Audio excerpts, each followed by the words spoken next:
हरिओम, हरिओम श्रीराम अंबदने। मेरा नाम प्रसाद सिंह शिवन, मारो उपासना सेंटर। मेरा अनुभव 2017 का फ़रवरी 5 फ़रवरी 2017 का है। मैं लॉ कॉलेज में पढ़ रहा था। हम लोग कुछ दोस्त लोग हमेशा साइक्लिंग के लिए जाते हैं, तो उसी तरह 5 फ़रवरी को संडे होने के कारण हम लोगों ने पहले दिन डिसाइड किया कि हम लोग साइक्लिंग के लिए जाएँगे। तो साइक्लिंग साइक्लिंग के लिए हम लोगों ने आर्य कॉलोनी का स्पॉट सिलेक्ट किया था। आर्य कॉलोनी में जो रास्ता है वो गोरेगाँव की तरफ अंदर से जाता है, जो रास्ता मुझे पता नहीं था क्योंकि मेरा फर्स्ट टाइम था।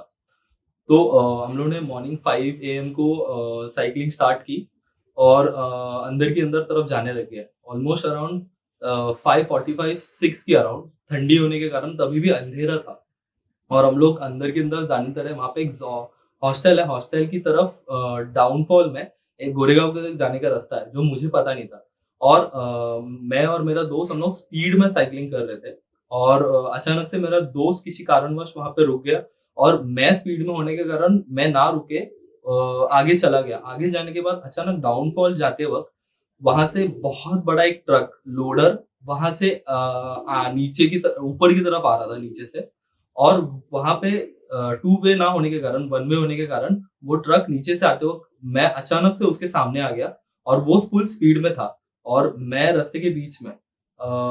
वो देख मुझे पता नहीं चला कि मैं ब्रेक मारूँ या ना मारूँ, मुझे कुछ समझ में नहीं आया। मैं बहुत ज़्यादा स्पीड में था और मैंने आँख बंद कर ली और मैंने सिर्फ़ बापू चिल्लाया और जब मेरी आँख खुली तो मैं रास्ते की लेफ्ट साइड में गिरा हुआ था और मेरा हाथ मेरे मुँह की तरफ ऐसे था और मेरे हाथ के नीचे बहुत बड़ा एक पत्थर था और जब मैंने रियलाइज़ किया तो वो ट्रक जा चुका था, बट मुझे ये पता नहीं चला कि मैं लेफ्ट तरफ कब कैसे गिरा और क्या हुआ?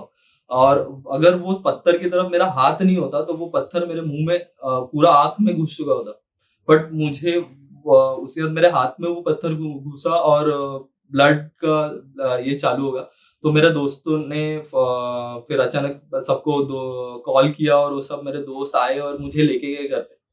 बट वो एग्ज़ैक्टली वो मोमेंट में ना क्या हुआ मुझे कुछ समझ में नहीं आया कि वो आया, वो गाड़ी रुकी कैसे या फिर मेरे साइकिल का ब्रेक लगा कैसे?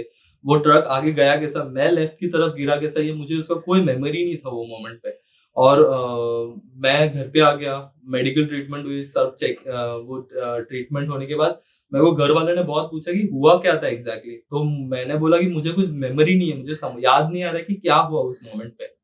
तो उस दिन हम लोग ने वो इग्नोर किया और हम लोग दूसरे दिन 6 फरवरी 2017 को हमारे कुरुक्षेत्र में त्रिविक्रम की स्थापना थी। हमारे सद्गुरु डॉक्टर अनिरुद्ध जोशी बापू खुद उस त्रिविक्रम की स्थापना करने वाले थे। मुझे वहाँ पे जाना था बट हाथ में लगने की वज़ह से और पैर में थोड़े से ज़ख्म की वज़ह से मैं जा नहीं पाया और उस दिन दोपहर को 12 साढ़े 12 बजे अ, या 2 बजे के अराउंड मेरे को व्हाट्सएप पे एक मैसेज आया। मतलब व्हाट्सएप पे उस स्थापना दिन के सारे तस्वीरें आई और उस तस्वीर को देखने के बाद मेरे हाथ से मेरा मोबाइल गिर गया क्योंकि उस फ़ोटो में मेरे उस फ़ोटो में सद्गुरु मेरे बापू त्रिविक्रम में स्थापना करने के बाद जब बाहर आ रहे थे, उनके हाथ में एक स्टिक थी जो वो वॉक करके चल रहे थे और उनके लेफ्ट साइड के हाथ में जहाँ मुझे जख्म लगी थी, वहाँ पे एक पट्टी थी और उनके पैरों में जहाँ पे मुझे जख्म लगी थी, वहाँ पे उनकी पट्टी थी।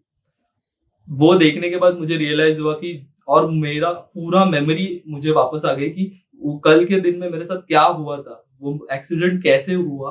कैसे मेरा ब्रेक लगा और कैसे मैं लेफ्ट साइड गिरा और मुझे वो सब पूरी मेमोरी मेरे को अचानक याद आई और बस इतना ही कहना था कि मेरे सद्गुरु ने मुझे इसमें से बचाया और ये सिर्फ़ हमारे बापू और बापू ही कर सकते हैं।